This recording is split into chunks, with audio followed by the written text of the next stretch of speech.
Okay, so we're going to look at one-sided limits. And so one-sided limit basically means that you're only looking at it from one side.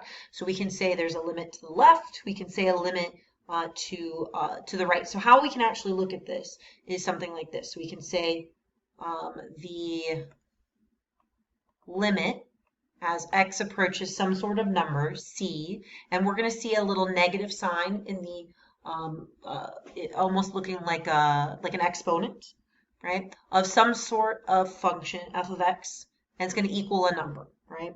But not just any L, we're going to call it L1, okay? And this basically means that this is the limit from the left. Because if you think about your graph, right, I have an example, we're going to talk about this in a second. When you're looking from the left, notice that you're coming from the negative side of the graph. So we can kind of hopefully remember it that way. So that means if we see this, the limit as x approaches c with little addition sign, again, f of x is equal to, we'll call this L2, then this one is going to be the limit from the right. And again, because the right has the positive side. Okay, so if I take a look at this first example, so I have two functions, right? One is f of x is equal to 4 when x is greater than 5, so that's up here. F of x is equal to when x is less than 2. And so I want to kind of figure out what the limit is. So I'm going to say the limit as x approaches 5 from the left, right, of f of x, what is this? Okay.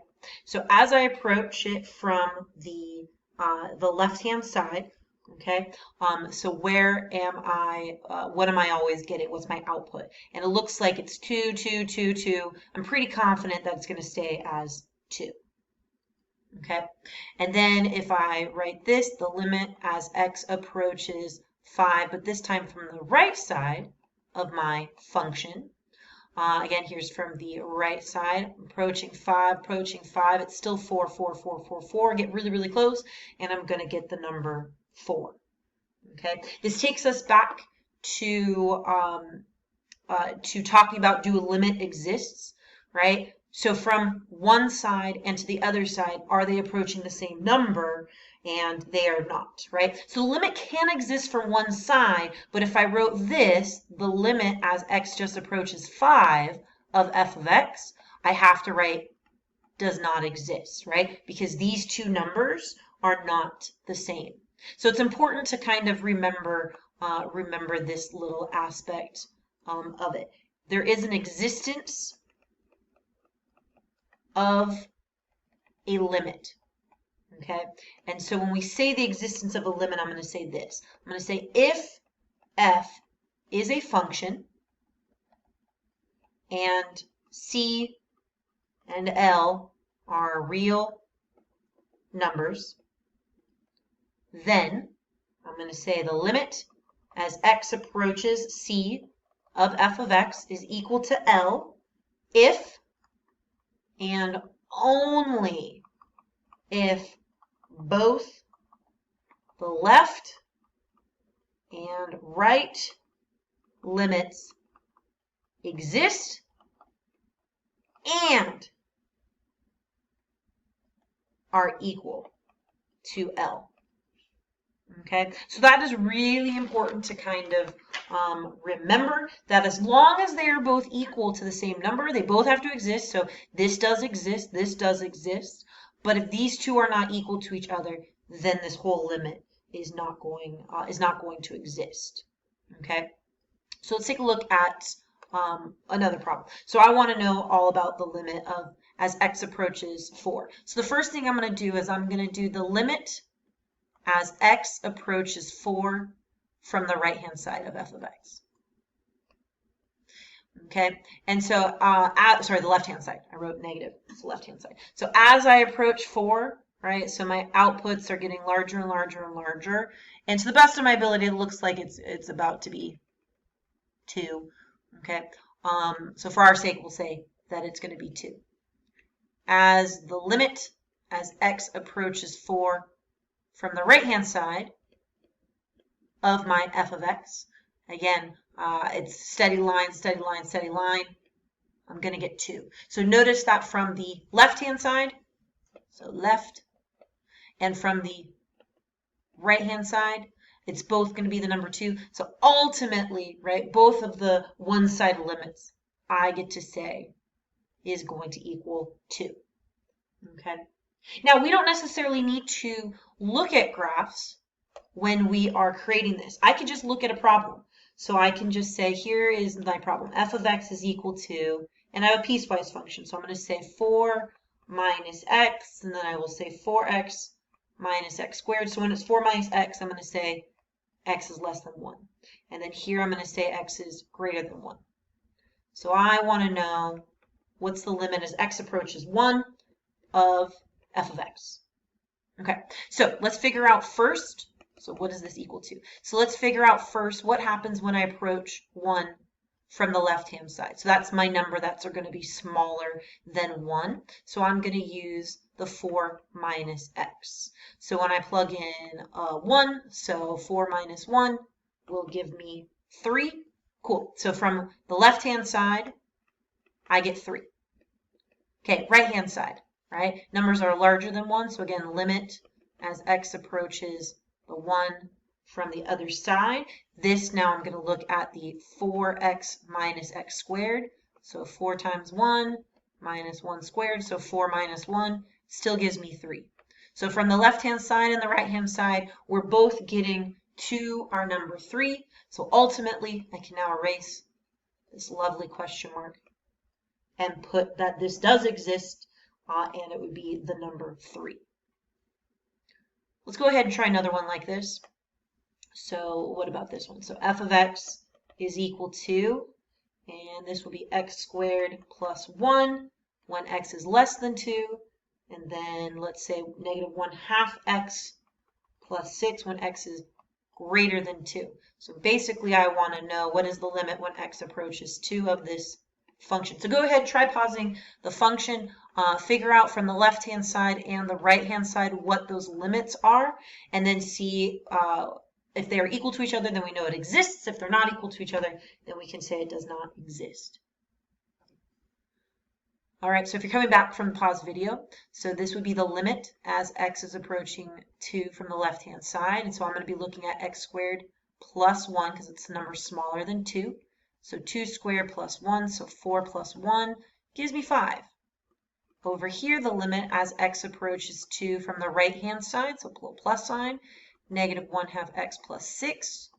So negative 1/2 times 2 plus 6, so half of 2, make it negative, and gives me 5. So these are equal to each other, so this does exist, and the number is 5.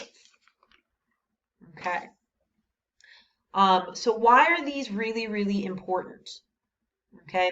Well, we're ultimately getting into of calculus. So what does that look like? Okay, so let's look at this problem. So we're going to say evaluating a limit from calculus. Okay, so here's our function. F of x is equal to x squared minus 1, and I want to figure out what the limit as h approaches 0 of this, f of 3 plus h minus f of 3 all over h. Now, if I try plugging in a 0, I'm going to get 3 plus 0, so this will just be f of 3 minus f of 3 all over 0. So this is going to be 0 over 0. It's that indeterminate form once again. Okay, so I can't just do that. So let's see what would happen if I started to plug in the 3 plus h in for x and see what happens. So I'm going to say f of 3 plus h is going to be 3 plus h squared minus 1.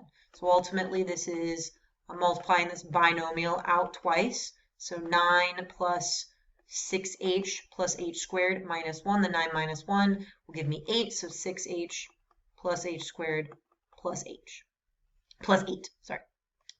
Now I want to find f of 3. So this will just be 3 squared minus 1. So 9 minus 1, which gives me 8. So if I look at this problem, the limit as h approaches 0, the first one was 6h plus h squared plus 8. Okay, and then I'm going to subtract it from the 8. All right, all over h. There's nothing on the outside to worry about distributing. The 8 and the 8 are actually going to cancel away, leaving you with 6h plus h squared all over h. Now, again, if I plug a 0 in, I'm still going to get that indeterminate form. But I notice that I can divide the h out of both of the numerator and denominator. So if I factor that out or divide it out, I'm going to get a 6 plus h. Now I can plug in my 0 in for this. So this becomes 6 plus 0, and ultimately it's 6. Okay?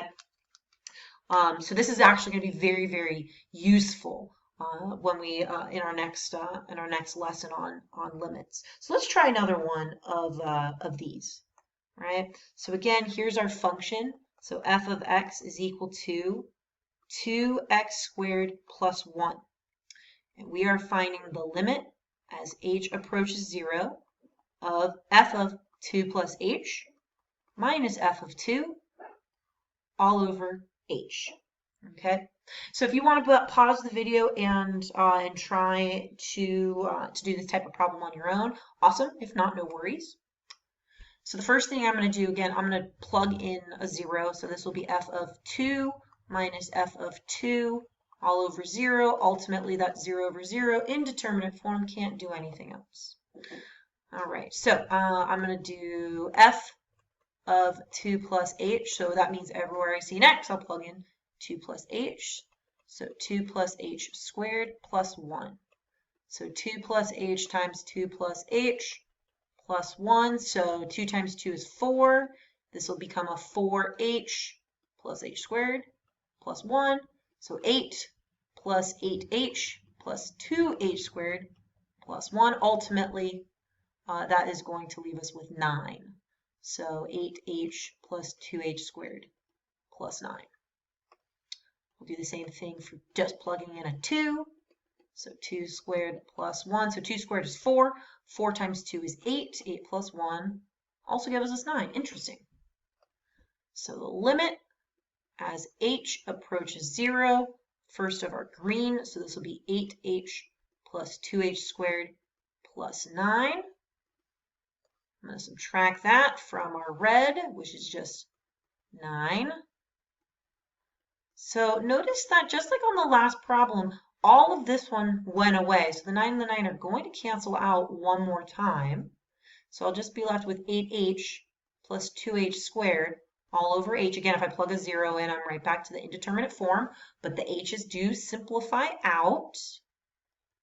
So this becomes 8 plus 2h. And then when I plug in a 0, because now I can find the limit, 2 times 0 is 0, 0 plus 8. So ultimately, the number is 8. So again, this is just a little preview of what we're going to be doing in one of our next lessons.